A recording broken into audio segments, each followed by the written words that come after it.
জানবি রে একদিন, বুঝবি রে একদিন, ইতিহাসে পড়বি রে একদিন। এই সোনার বাংলায় ছিল একজন নারী স্বৈরাচার। এই সোনার বাংলায় ছিল একজন নারী স্বৈরাচার।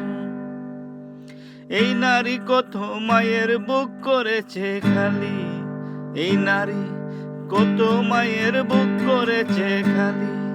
রক্তের সাথে করত খেলা, দেশটারে ভাবত বাপের জমিদারি, দেশটারে ভাবত বাপের জমিদারি।